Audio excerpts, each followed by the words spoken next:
Hi everyone, good afternoon. Hope you're all well and staying safe. Today I want to go into the start of the journey as I'm looking to take you from 2015 up until where we are now, 2020, and then obviously after that into the present as to what I'm doing now and the experiences I'm having of now. I really feel it's important to be honest and talk about, the stuff that I've been through to get where I want to be. I want these videos to maybe inspire somebody to get into nursing, to also share similar experiences to people that are already on a nursing course, and to people who are considering doing it but don't know the ins and out of it, what's expected, the ways of getting there, what you can do for progression, how far you can go, the process of getting into nursing, because as you know, many people who will watch this video and are doing nursing will know themselves that if you don't really know what nursing and how, consists of unless you're actually doing it.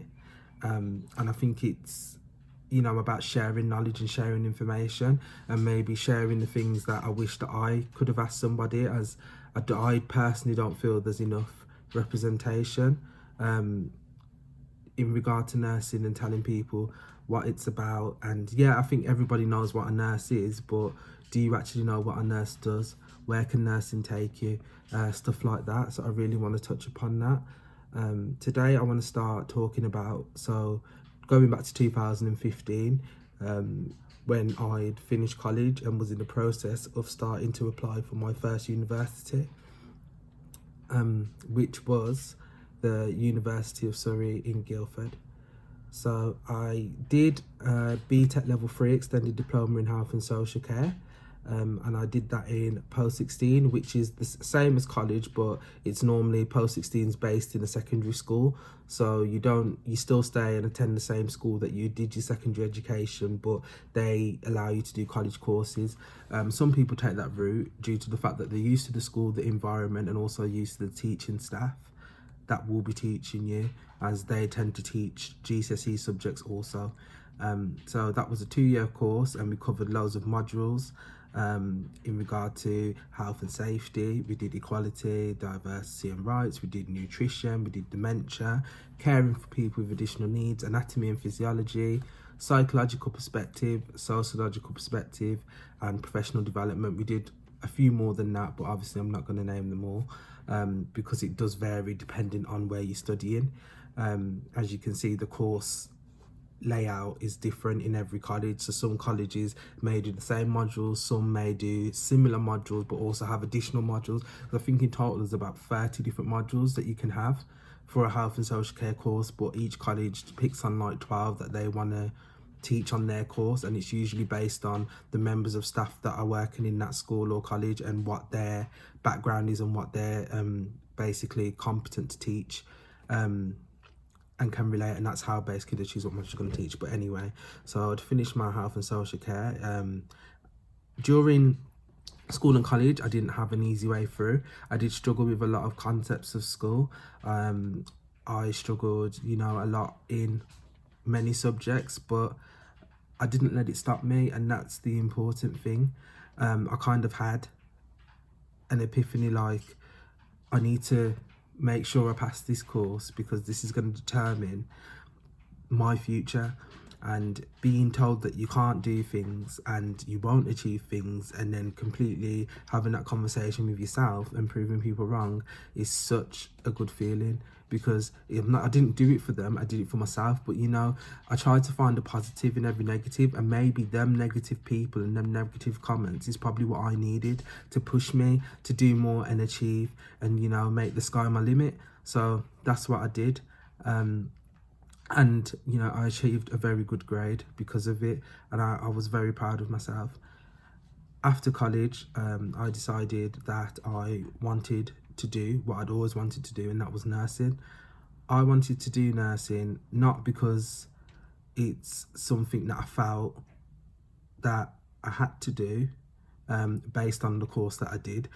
I've always wanted to do nursing, and that sounds very cliche, but it's not cliche to me, because from a young age I always knew that I had an extra care for people. I was interested in helping people. I was interested in listening to people, doing what I can to support people, whether that be family, friends or colleagues. And I thought, I'm going to find a career that can give me that, and what's something that I find interesting. And health and social care isn't nursing, but some of the modules that you do on that course is relevant to nursing. And because I enjoyed studying the course and I enjoyed the modules, that cemented even more to me that I would enjoy being enrolled on a nursing course, and I would enjoy the aspects of what comes with a nursing course. And I found that out quite early. I do have family that are in the medical profession as well, and in working within NHS and healthcare, some of them did inspire me also, but I always knew I wanted to do that within myself. You either know or you don't know. You trial it and see if it's for you. Some people know when they're 10, some people know when they're 15, some people know when they're 30. It's all dependent on you. There's no set time to know whether you're cut out to be a nurse or not, or whether you're going to enjoy doing nursing. So I started doing my UCAS applications, and at the time I'd applied for 5 universities. I applied for University of Birmingham, I applied for King's College in London, I applied for University of Leeds, I applied for University of Salford, and I also applied for University of Surrey. Out of all of them choices that I'd applied, I got 3 interviews. I had an interview for University of Birmingham. I had an interview for University of Surrey. I also had one for King's College, and I got one for Manchester as well, which I was so overwhelmed with, and I was so happy to have received, as I didn't think I would get one, to be honest. So I attended all the interviews, and at that time I didn't know whether I wanted to stay at home or whether I wanted to continue to venture out in the world and move away from home and have a different experience in a different city from the one I grew up in, which is Birmingham. In the end, I decided that I did want to try moving away. So I attended all the interviews for experience, obviously, but for me it was a choice out of King's College and Surrey.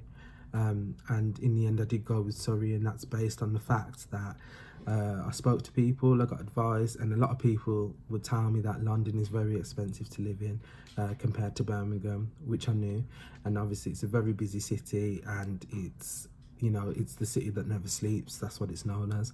Whereas people then said to me, why don't you try Surrey, because at least then it's a nice area, it's a good university, and it's not far from London. So if you did want to go into London for anything and experience what it's like to be in London, it's only a 30-minute train journey away. And I thought, wow, that's a very good idea. I thought it's good to be at a uni that's not in London but outside of London, so you can still get a feel of London without actually having to directly live in London.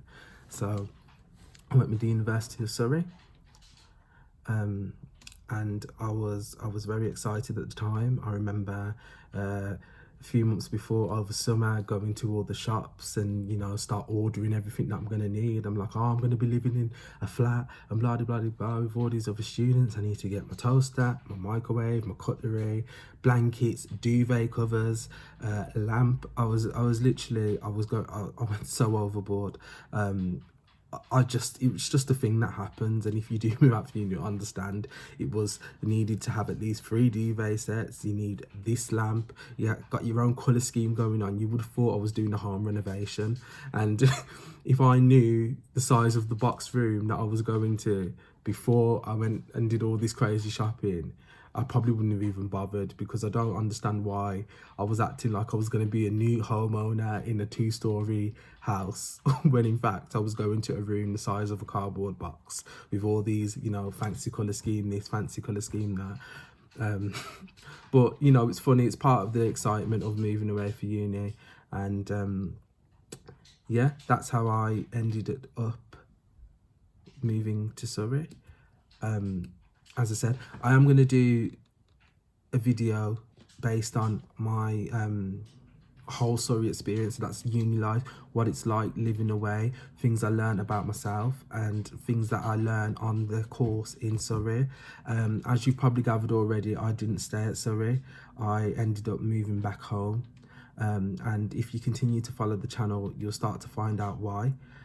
So my next video is going to be based on the first couple of months at Surrey and the first year at Surrey and uni life. So if you did enjoy this video, please like and subscribe. And the next couple of videos that I'm going to do will link to the story. What I'm trying to do here is I'm trying to start from the very beginning. I know I've said this already, but I'm just going to say it again. Start from the beginning, work my way down and bring it into the present. So it's basically sharing experiences and bits of my life in like a kind of vlog and story. This was more of an informative video, but as we go along, there will be information that's related to loads of other things. I have actually got written down all the topics that I want to cover, and I am going to make another video reading out the topics that I'm going to cover. So if you are interested in any of the topics that will be coming up, it just gives you a heads up of the type of things that I'm going to cover. Anyway, thank you for listening, and I hope to see and speak to you all soon. Obviously, I mean people that I know, but no, I mean any comments you've got, just comment below. I am still learning how to do this because I've never done it before, so bear with me, and hopefully as I progress and as the channel moves on, these videos will be much more clearer and I won't be saying every 2 seconds.